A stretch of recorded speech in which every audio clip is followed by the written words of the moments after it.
The smell of gasoline hit me before I understood what it meant. I was still buckling my seatbelt in the parking garage beneath my own office building, running through the morning's board presentation in my head.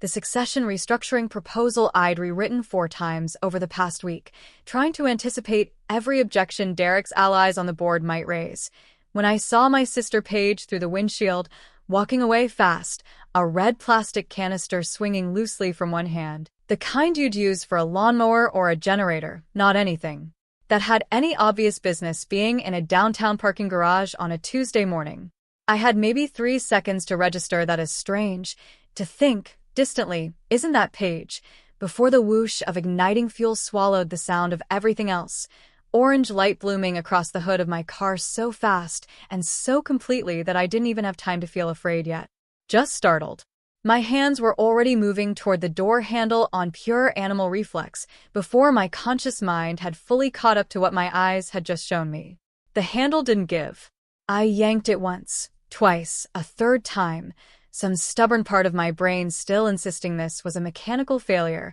a jammed lock, nothing more sinister than terrible luck arriving at the worst possible moment of my life, before the truth settled into place with a cold, sickening clarity. The child locks had been engaged, both of them, front and back, a feature I never used because I didn't have children, a setting that would have required someone to physically reach into the car and activate it manually, sometime before I'd even arrived in the garage that morning. The heat built fast, faster than seemed possible, the temperature inside the cabin climbing in a way that made the air itself feel solid, difficult to pull into my lungs. I remember screaming, though the sound felt disconnected from me, like it belonged to someone else entirely, pounding on the window with both fists hard enough that I'd later find bruises blooming purple and yellow across my knuckles days after the burns had already claimed most of my attention. I watched the flames climb the windshield in patterns that didn't look real, didn't look like something that could actually be happening to me, on an ordinary Tuesday morning, in the same parking garage I'd walked through 5,000 times before without a second thought, badge scanning, coffee in hand, thinking about spreadsheets instead of survival. Through the smoke beginning to fill the cabin, thick and acrid and already stinging my eyes before I'd even had time to properly panic, I caught one last glimpse of Paige standing at the elevator bank across the garage. Not running, not panicking, just standing there, waiting for the doors to open with the same patient, unhurried posture she might have used waiting for a coffee order, her phone already lit up in her hand, Derek's name visible on the screen as she typed something with the same competent, efficient calm she brought to everything else in her life: grocery lists, dinner parties, seating charts for Thanksgiving. I remember thinking, in the strange, elongated slowness that terror sometimes creates, that I recognized that posture. I'd watched her stand exactly that way at family gatherings my entire life,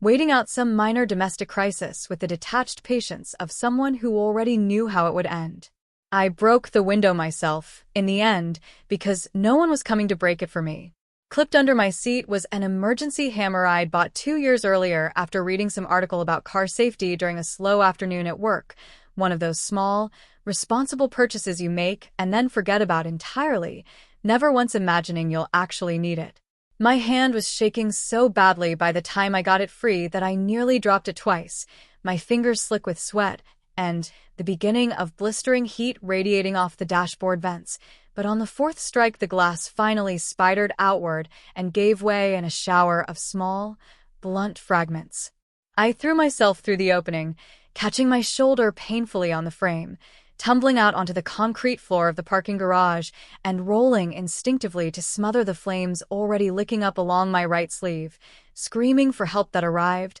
mercifully, almost immediately. A security guard who'd caught the smoke on his monitor bank and was already sprinting toward my level with a fire extinguisher held out in front of him like a shield. I don't remember much of the next several minutes clearly. I remember the guard's face, young, maybe 25, terrified in a way that somehow made me feel less alone in my own terror. I remember the extinguisher's chemical spray hissing against my arm, cold in a way that should have felt like relief, and instead just felt like a different kind of pain layered over the burning. I remember paramedics arriving faster than seemed possible, cutting away the ruined, smoking fabric of my sleeve, someone's voice asking me my name, my birth date, Simple questions meant to gauge whether my mind was still working properly, and answering them through a throat that felt lined with sandpaper, my voice already reduced to something barely above a whisper from the smoke.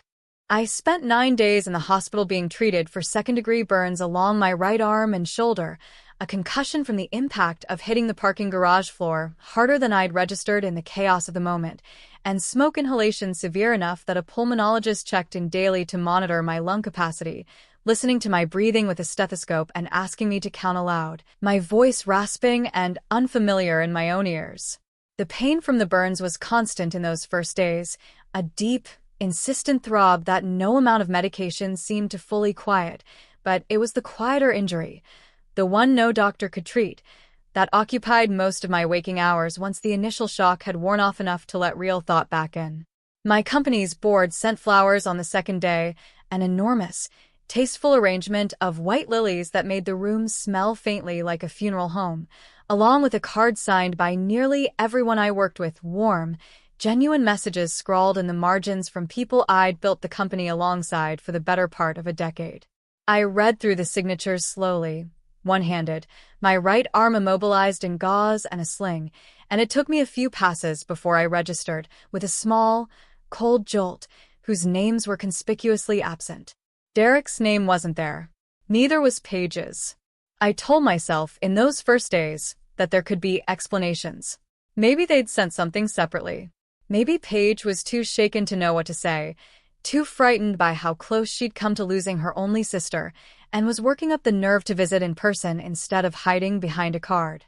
I wanted, desperately, in the particular fog of pain medication and shock, to construct some version of events that didn't require me to understand what my own eyes had shown me through that windshield in the seconds before the fire took over everything else. It's a specific kind of exhausting, trying to talk yourself out of your own memory, trying to build an alternate explanation elaborate enough to override what you actually witnessed, and I spent most of that first week doing exactly that, lying in a hospital bed with my arm wrapped from wrist to shoulder, desperately wanting to be wrong about my own sister. It was a detective named Ruiz who finally ended that particular exercise in self-deception, sitting down beside my bed on the 4th day with a tablet in her hands and an expression that suggested she'd delivered difficult news to enough people to have developed a careful, practiced gentleness about it. She didn't ask me open-ended questions first, the way I'd expected from television. She simply turned the tablet toward me, pressed play on a grainy but perfectly legible clip of security footage,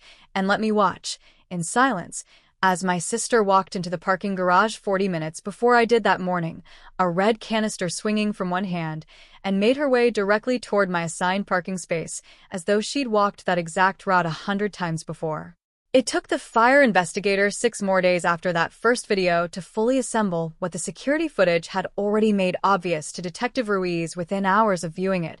a comprehensive timeline of that Tuesday morning that left almost no room for the alternate explanations I'd spent my first days in the hospital desperately trying to construct. Paige had entered the garage at 6:52 a.m., 40 minutes before my own car pulled into its assigned space, carrying the red canister openly, without any apparent concern about being seen, which investigators later noted was itself telling. She clearly hadn't expected anyone to be reviewing that footage with suspicion, hadn't accounted for the possibility that her own sister might survive to ask questions. She'd walked directly to my parking space, spent several minutes crouched beside the driver's side door with it open, and then withdrawn to a support pillar roughly 30 feet away, where she waited, checking her phone periodically, for the next 40 minutes. The child locks, detectives determined from the footage combined with data pulled from my car's onboard computer system, had been engaged at 6:58 a.m., 6 minutes into her time in the garage, a task that would have taken her perhaps 90 seconds once she understood the panel's location, information she could easily have gathered from having ridden in my car dozens of times over the years. Sitting in the passenger seat while I drove us both to our mother's house for holidays, to lunches, too. The kind of ordinary sisterly outings that now felt, in hindsight, like reconnaissance I'd never once suspected. She'd left the garage briefly around 7:15, footage from the building's lobby cameras showed, and returned 4 minutes later carrying nothing, which the investigator explained was likely when she disposed of whatever tool she'd used to jimmy the lock panel, though it was never recovered. And then she'd simply waited, watching from her position near the pillar until I pulled into my space at 7:32 exactly on schedule, the same time I arrived most weekday mornings, a routine she would have known intimately after years of family dinners and casual conversation about my work life. She watched me get out briefly to retrieve a folder I'd left in the trunk, the very folder containing the restructuring proposal I was set to present that afternoon, giving her, investigators believed, the brief window of distraction she'd been waiting for to slip unnoticed toward my open door and confirm the locks had engaged properly before I climbed back in. She'd planned it around the board vote.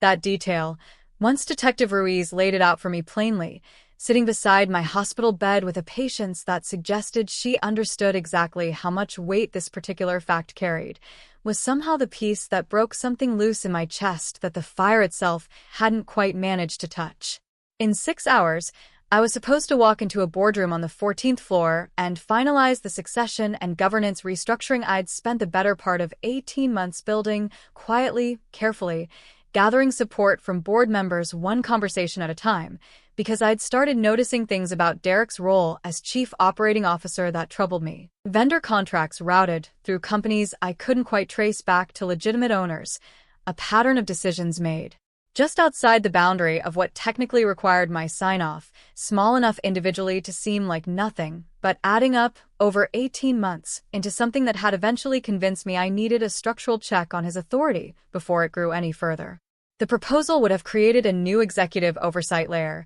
one that placed Derek permanently answerable to a committee I chaired rather than operating with the near-autonomous authority he'd accumulated since his hiring 2 years earlier. If I hadn't shown up to that meeting, if I had simply never come home from the parking garage that Tuesday morning, the restructuring vote would have died with me, tabled indefinitely out of respect,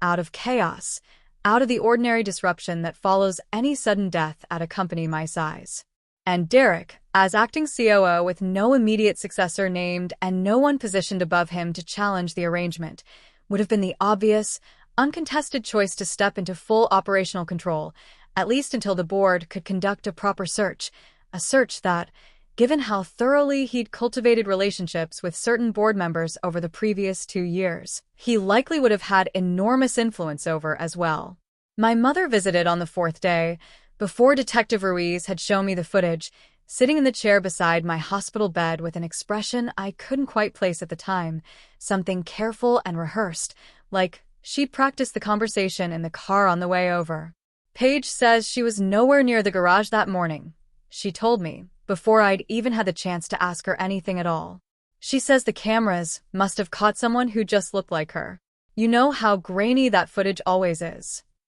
I remember looking at her, my voice still barely more than a whisper, my right arm wrapped in gauze from wrist to shoulder, and feeling something settle into place that had nothing to do with the burns. I hadn't yet seen the footage myself at that point, hadn't yet had confirmation beyond my own memory of that fleeting glimpse through a windshield full of smoke, and some small, exhausted part of me had almost wanted to believe her, had almost wanted my mother's careful, rehearsed reassurance to be true, because the alternative meant reckoning with the fact that my own sister had watched me burn and felt nothing but the patient anticipation of a woman waiting for an elevator. But even then, even before Ruiz's tablet made denial impossible, I understood, with a clarity that felt almost peaceful in its certainty, exactly how alone I actually was in that hospital room, surrounded by flowers from colleagues and a mother already constructing excuses for the daughter who'd tried to kill me. Paige was arrested 9 days later, the same day I was finally discharged from the hospital, arm still in a sling, voice still raw and thin, moving back into an apartment I'd rented temporarily because I couldn't bring myself to go back to my actual house yet, couldn't stand the thought of an empty driveway, a garage of my own, anything that echoed the space where this had happened. She was charged with attempted murder and arson, and Derek, once investigators traced several of those suspicious vendor contracts back to shell companies partially owned by his brother, was charged separately with fraud and embezzlement,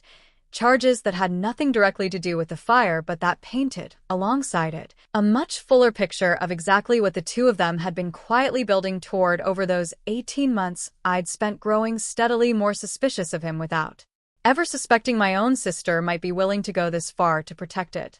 The trial took just over a year to reach its conclusion, delayed by pretrial motions and a defense strategy that shifted twice, first arguing mistaken identity, an approach that collapsed almost immediately once cell phone location data placed Paige's phone inside the parking garage for the full duration captured on camera, and then pivoting to argue diminished capacity. Some elaborate theory about financial desperation and marital coercion that her attorney tried, unsuccessfully, to convince. The jury explained her actions as something other than deliberate. I testified for 2 full days, describing the smell of gasoline, the sound of the child locks failing to release, the specific, unhurried way she'd stood at the elevator bank while I burned, and I watched her throughout my testimony refuse, exactly as my father once had in an entirely different courtroom years earlier in a story I'd only ever heard about secondhand from cousins, to meet my eyes even once. She was convicted on both counts and sentenced to 26 years. Derek received a separate sentence of 11 years on the fraud charges and the company's board, once the full scope of his financial misconduct became public record during his own trial, moved swiftly to strip every trace of his authority from the organization's records, appointing an interim COO from within our existing leadership team while I was still recovering enough to weigh in on the decision myself. My mother did not attend either trial in full. She came for a handful of days scattered throughout both proceedings, sitting near the back of the gallery, and she has never, in the years since, offered anything resembling an apology for the card she carried into my hospital room that day, for the explanation she'd arrived already prepared to give before I'd even had a chance to ask a single question. We speak rarely now, brief, stilted phone calls scheduled around holidays, more out of habit than genuine connection, and I've stopped expecting those calls to ever produce the accountability I once hoped for. Some people, I've learned, will construct almost any story rather than sit inside the truth of what someone they love has done. I still have scars along my right arm and shoulder, pale and puckered in places where the skin grafts never quite settled to match the surrounding tissue, and I still, occasionally catch the smell of gasoline at a gas station or a hardware store and feel my chest tighten involuntarily, my pulse climbing before my conscious mind has even finished identifying the trigger. My therapist tells me this is an entirely ordinary response, that bodies remember what minds sometimes struggle to fully process, and I've learned, slowly, to let the reaction pass through me without letting it dictate the rest of my day. I rebuilt the company's leadership structure entirely in the 2 years following the trial, instituting exactly the kind of oversight and accountability measures my original restructuring proposal had called for, though under circumstances so much more painful than I ever could have anticipated when I first started drafting it. I don't drive the same route to work anymore, don't park in the same garage, small, practical accommodations that my therapist assures me are reasonable rather than avoidant. And some nights, lying awake in the new house I eventually bought, far from the old driveway and its echoes, I still think about my sister's face at that elevator bank, illuminated faintly by the orange light of the fire she'd started, patient and unhurried, waiting for doors that would take her away from what she'd done as calmly as if she were simply heading up to a meeting, and I understand now, with a certainty I never wanted to earn, exactly how far some people are willing to go once they've decided what they believe they're owed.